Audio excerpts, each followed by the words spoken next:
I don't understand the media constantly trying to twist the things I say into a negative way when all I want is better for women. I really don't understand it. I don't appreciate the lies. That's Liz Cambage, furious, exhausted, and no longer staying silent. Don't you ever get sick of lying on my name? Like, sheesh. Don't you have anything else better? She walked away from the WNBA, built an entirely new life, and started over from scratch. And now the internet is exploding over what allegedly happened next.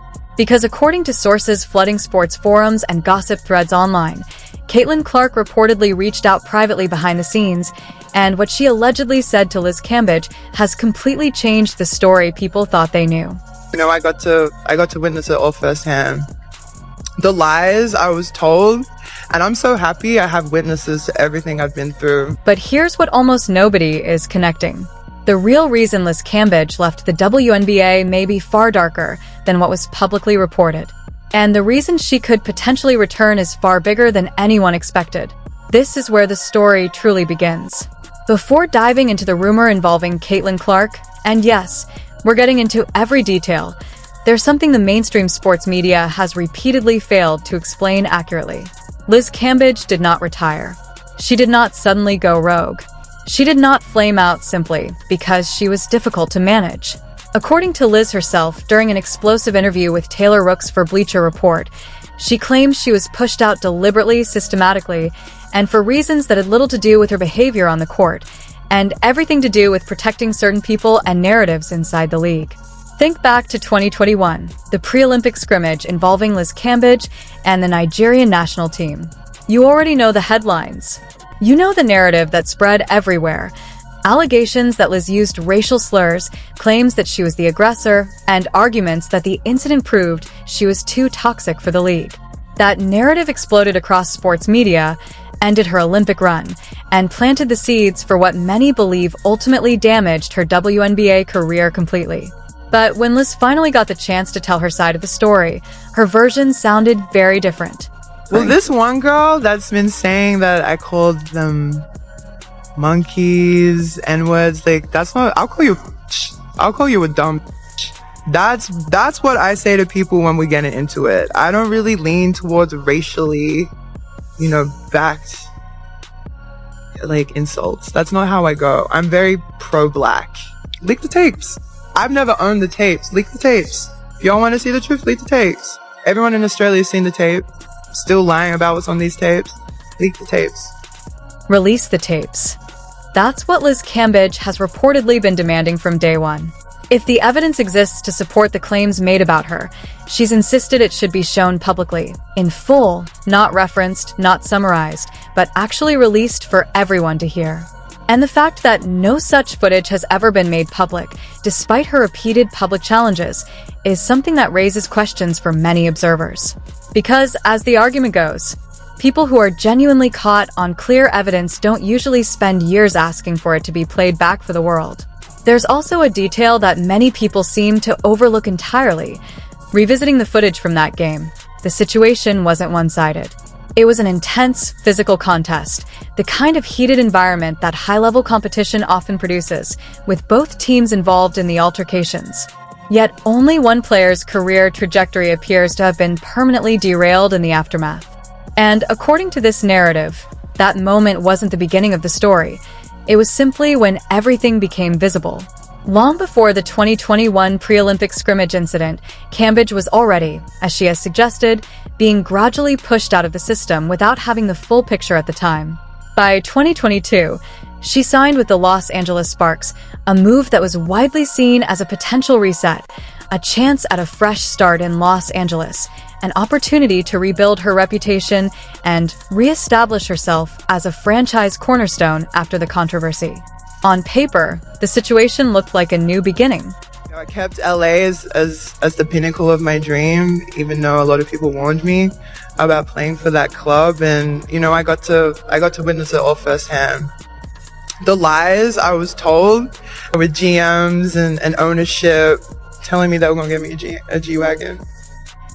And ownership told you they were going to get you a G-Wagon if you came to Sparks. We'll sell you with any car you want. You talking G-Wagons. If she said, maybe we'll get you a GLE. We're going to help you extra, paying your rent in Bel Air. We're going to pay off your coaches, your medical staff. A $170,000 salary, a car provided, rent covered, and additional expenses taken care of. That was the package she believed she was signing for. And then the moment the deal was finalized, everything started to feel different from what she had been led to expect. Did any of that happen? No. So, you brought me here on lies. None of it ever materialized. The perks she was reportedly promised were later classified as impermissible benefits under WNBA rules, meaning they couldn't legally be guaranteed, even if they were discussed during the process. So when she arrived, the reality on the ground didn't match what she thought had been agreed to. And when she finally got there and saw how things actually were, she was met with something far more frustrating than just broken promises. I'm dealing with, a lot of disrespect, a lot of turbulent players in the change room, the locker rooms, and I'm telling the GM, I'm telling coaches, I'm telling the ownership what's going on. No one cares. No one cares. According to her account, it felt like no one was listening. She says she filed complaints, raised concerns, and went through every official channel she could, coaches, management, even ownership, but still felt dismissed or ignored. From her perspective, while she was dealing with that lack of support and growing frustration that eventually pushed her toward leaving, she also believed other players on the same roster were receiving a level of treatment and benefits that she herself was not experiencing. So, I'm not the type of girl that's going to sit in a disrespectful anything. Relationship, workspace, anything. I'm gonna leave. There's one thing I'm gonna do. I'm gonna leave if I'm uncomfortable, and that's what I did. The narrative then shifts into what supporters of this theory describe as a broader pattern, one where her mid-season departure was immediately framed across media coverage as proof of the same old labels: difficult, controversial, and a liability. In that version of events, the storyline wasn't just reported, it was shaped in a way that reinforced the perception already building around her. From there, the account pulls multiple past incidents into the same thread. It suggests that the issues in the Nigerian scrimmage, the problems during her time with the Sparks, and earlier tensions in her career were not isolated moments, but part of a larger pattern of being pushed aside. According to Liz Cambage's perspective and the interpretations of people analyzing these claims online, there was an intentional effort behind her exit. And within that discussion, a controversial name that often gets brought up is Brittany Griner. This is where online debate intensified heavily, as some users began connecting unrelated controversies and asking broader questions about league dynamics, physicality, and how certain narratives are handled publicly. Over time, fans started pointing out what they saw as inconsistencies in how criticism and scrutiny were applied across different players. However, it's important to note that much of this framing comes from speculation, online discussion, and interpretation of past events rather than confirmed evidence or official findings.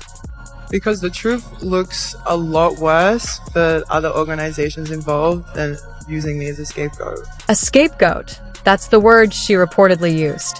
And when the timeline is stitched together in that way, supporters of this interpretation argue it starts to look less like a series of isolated incidents and more like a coordinated effort to push a particular voice out of the league.